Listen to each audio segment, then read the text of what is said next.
राधे राधे भक्तों।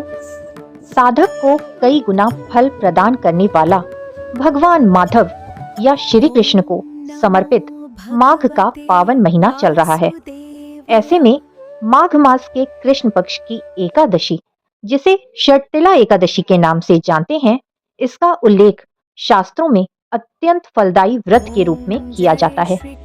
इस दिन मुख्यतः दो बातों का विशेष महत्व है। पहला है भगवान विष्णु का विधि विधान से पूजन अर्चन व व्रत करना, और दूसरा है 6 तरीके से तिल का प्रयोग करना। ऐसा करने से व्यक्ति जन्म जन्मांतर के पापों से मुक्त होकर वैकुंठ धाम को प्राप्त करता है।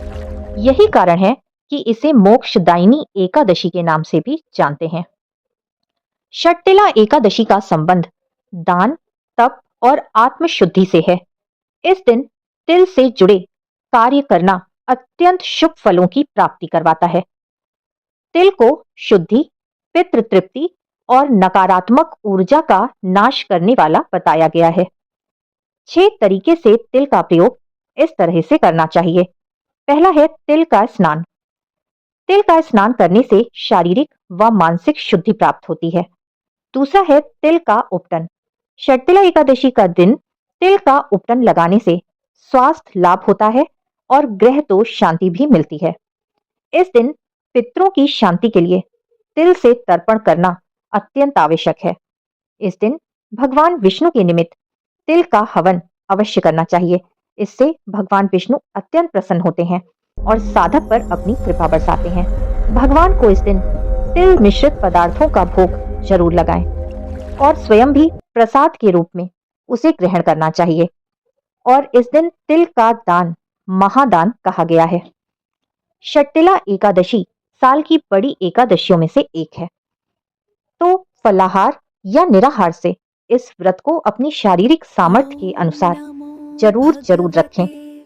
षटतिला एकादशी का व्रत रखने से श्री हरि की भरपूर कृपा साधक पर बरसती है। दुख, दरिद्रता और पापों का नाश होता है। साधक को सभी तरह के सुखों की प्राप्ति होती है। षटतिला एकादशी व्रत के पुण्य प्रभाव से साधक सभी सुखों को भोगता हुआ अंत में विष्णु लोक को प्राप्त करता है। आइए जानते हैं साल 2026 में षटतिला एकादशी का व्रत किस दिन रखा जाएगा।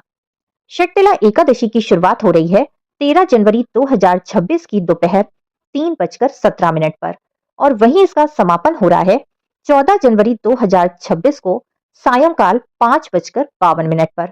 ऐसे में उदयातिथि और शुभ संयोगों के साथ षटतिला एकादशी का व्रत 14 जनवरी 2026 दिन बुधवार को रखा जाएगा और व्रत का पारण अगले दिन 15 जनवरी 2026 दिन गुरुवार को प्रातःकाल 7:15 से 9:21 के बीच करना होगा।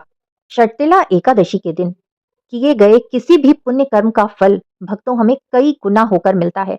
ऐसी महापुण्यदायी महाफलकारी तिथि को ऐसे ही व्यर्थ मत जाने दीजिएगा। कुछ ना कुछ पुण्य कर्म अवश्य करिएगा। भगवान के पवित्र नामों का जाप करते रहिए। एकादशी के दिन हमें कुछ बातों का ध्यान भी जरूर रखना चाहिए। इस दिन सुबह ब्रह्म मुहूर्त में उठकर नहाने के पानी में गंगा जल, काले तिल डालकर स्नान कर लें और साफ सुथरे वस्त्र पहने। फिर पूरे घर में गंगा जल के छींटे दें। प्रेम भाव से अपने प्रभु को उठाएं। उठाकर प्रभु को शुद्ध जल में ही गंगा जल, काले तिल, पुष्प, इत्र इत्यादि मिलाकर प्रभु को स्नान करा लें। प्रभु का बढ़िया सुंदर श्रृंगार करें व पीली पोशाक प्रभु को धारण कराएं। फिर प्रेम भाव से अपने प्रभु को धूप, दीप, तुलसी दल, जल, फल आदि अर्पित करें।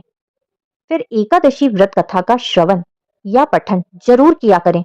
जो लोग व्रत नहीं भी रख सकते वो भी एकादशी व्रत कथा का पठन और श्रवण और एकादशी की पूजा जरूर किया करें। प्रभु के श्री चरणों में तुलसी दल जरूर अर्पित किया करें। इसका कई गुना पुण्य फल हमें न सिर्फ इस लोक में बल्कि परलोक में भी प्राप्त होता है।